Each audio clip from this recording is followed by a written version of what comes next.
നിങ്ങൾക്ക് എല്ലാവർക്കും മനസ്സിലായിട്ടുണ്ടാവും ഞാനിന്ന് എന്താ ചെയ്യാൻ പോകുന്നത്. അപ്പോൾ ഇന്ന് Onam get ready with me ആണ്. അപ്പോൾ ആദ്യമായിട്ട് ഫേസൊക്കെ ഒന്ന് ക്ലെൻസ് ചെയ്ത് വെക്കാം. അതിനുശേഷം ഞാൻ ഫസ്റ്റ് പോൺസിൻ്റെ മോയ്സ്ചറൈസറാണ് അപ്ലൈ ചെയ്യുന്നത്. ജെൽ ടേപ്പ് വരുന്നത് എന്താണ് സ്ഥിരമായിട്ട് യൂസ് ചെയ്യുന്ന ഒരു മോയ്സ്ചറൈസർ. അപ്പോൾ ഇത് നല്ലപോലെ അപ്ലൈ ചെയ്ത് കൊടുക്കുക. അതിനുശേഷം ഞാൻ യൂസ് ചെയ്യുന്നത് സൺസ്ക്രീനാണ്. ഇത് ഞാൻ ഡെയിലി യൂസ് ചെയ്യുന്ന സൺസ്ക്രീനാണ്. അക്വാലോജിക്കയുടെ സൺസ്ക്രീനാണിത്. അടിപൊളിയാട്ടത്. പിന്നെ ഞാൻ എൻവൈബയുടെ 3-in-1 ഫൗണ്ടേഷനാണ് അപ്ലൈ ചെയ്ത് കൊടുക്കുന്നത്. എനിക്ക് യൂസ് ചെയ്തതിൽ ഏറ്റവും ഇഷ്ടമായ ഒരു ഫൗണ്ടേഷനാണ്. ഞാനിത് കഴിഞ്ഞ വീഡിയോയിലും പറഞ്ഞിരുന്നു. അടിപൊളി ഫൗണ്ടേഷനായിട്ടത്. പിന്നെ എനിക്ക് പിമ്പിൾസും ആക്നെ പ്രോൺ സ്കിന്നൊക്കെയാണ് എൻ്റെ. അപ്പോൾ അങ്ങനെയുള്ളൊരു കൺസീലർ യൂസ് ചെയ്തിട്ട് ഫൗണ്ടേഷൻ ഇട്ടാൽ ബെറ്റർ ആയിരിക്കും. ഞാൻ കൺസീലർ അങ്ങനെ മേടിക്കാറില്ല. അതുകൊണ്ട് ഫൗണ്ടേഷൻ വെച്ച് അഡ്ജസ്റ്റ് ചെയ്തു. എൻ്റെ ഉള്ള സാധനങ്ങൾ വെച്ചിട്ടാണ് ഞാൻ മേക്കപ്പ് വീഡിയോ കാണിക്കുന്നത്. അപ്പോൾ ഇനി ഐബ്രോ ഫില്ല് ചെയ്ത് കൊടുക്കാം.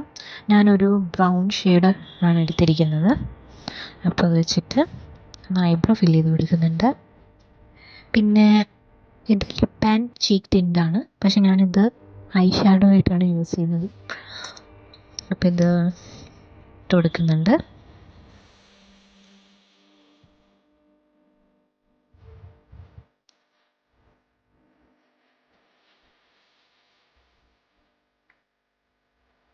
പിന്നെ ഞാൻ ഐലൈനർ വെച്ച് കണ്ണൊന്ന് എഴുതി കൊടുത്തായിരുന്നു. അതിൻ്റെ കാജൽ വെച്ചിട്ടൊന്ന് കണ്ണിൻ്റെ താഴെ എഴുതി കൊടുക്കുന്നുണ്ട്.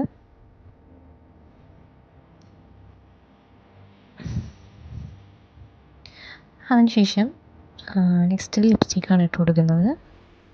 അപ്പോൾ ലിപ് ബാം അപ്ലൈ ചെയ്തതിന് ശേഷം മാത്രം ലിപ്സ്റ്റിക്ക് യൂസ് ചെയ്യുക. ഞാൻ ലിപ് ബാം നേരത്തെ ഇട്ട് കൊടുത്തിട്ടുണ്ടായിരുന്നു. അതിനുശേഷം ഞാൻ ഈ ഒരു ഷെയ്ഡാണ് അപ്ലൈ ചെയ്ത് കൊടുത്തിരിക്കുന്നത്. ഇത് ലിക്വിഡ് ലിപ്സ്റ്റിക്കാണ് എലൈറ്റിൻ്റെ.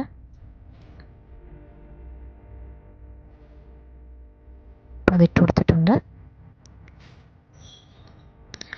അതിനുശേഷം നമുക്ക് നെക്സ്റ്റ് കുറച്ച് ചീക്സിലും ഫോർഹെഡിലും ഒക്കെ ആയിട്ട് നമുക്ക് ഹൈലൈറ്റർ ഇട്ട് കൊടുക്കുക. ഇത് മോയ്സ്ചറൈസർ പ്ലസ് ഹൈലൈറ്റർ വരുന്നതാണ് ലാക്മിയുടെ. അപ്പോൾ അതൊന്ന് ഇട്ട് കൊടുക്കുന്നുണ്ട്. നോസിലൊക്കെ ഇട്ട് കൊടുക്കുക. ജസ്റ്റ് നോസും പിന്നെ ലിപ്പിൻ്റെ മുകളിലൊക്കെ ആയിട്ടൊന്ന് ഇട്ട് കൊടുക്കുക. അപ്പോൾ നല്ല രസമായിരിക്കും. ലിപ്പിൻ്റെ അവിടെയൊക്കെ ഇട്ട് കൊടുത്തു കഴിഞ്ഞാൽ ഒരു ഭംഗി ഉണ്ടാവും.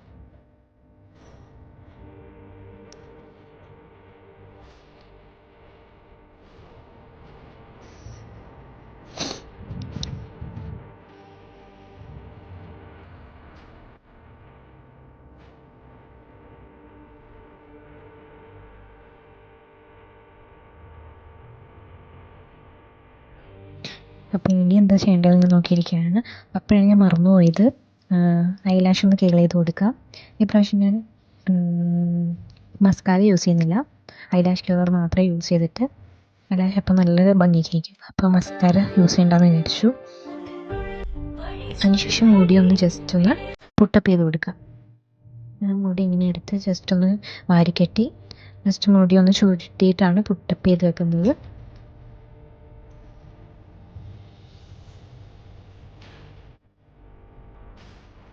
ഇതുപോലെ കറക്കിയെടുത്ത് ചുറ്റി നമുക്ക് ഇവിടെ യൂപ്പിന്നോ സ്ലൈഡൊക്കെ വെച്ചിട്ട് കുത്തിവെക്കാം. എന്നിട്ട് ഇപ്പം നമുക്ക് കിട്ടുന്നുണ്ട് ഷോപ്പിലൊക്കെ ഈ മുല്ലപ്പൂവിൻ്റെ ഒരു ആർട്ടിഫിഷ്യലായിട്ടുള്ളൊരു സംഭവം. അപ്പോൾ അത് വെച്ചിട്ട് നമുക്കൊന്ന് വെച്ച് കൊടുക്കാം. അപ്പോൾ ഓക്കെ, ഇത്രയേ ഉള്ളൂ മേക്കപ്പ്. ജസ്റ്റ് സിമ്പിളായിട്ടുള്ള മേക്കപ്പ് ആയിരുന്നു. അപ്പോൾ ഇത്രയേ ഉള്ളൂ. ഇനി നമുക്ക് കമ്മലും വളയൊക്കെ ഇട്ട് കൊടുത്ത് റെഡി ആയിട്ട് വരാം. ഓക്കെ, അപ്പോൾ ഇത്രയേ ഉള്ളൂ. അപ്പോൾ ഇന്നത്തെ get ready with me Onam get ready with me കഴിഞ്ഞു. അപ്പോൾ ലാസ്റ്റ് ഓവറോൾ ലുക്ക് ഒന്ന് കാണിച്ചു തരാം.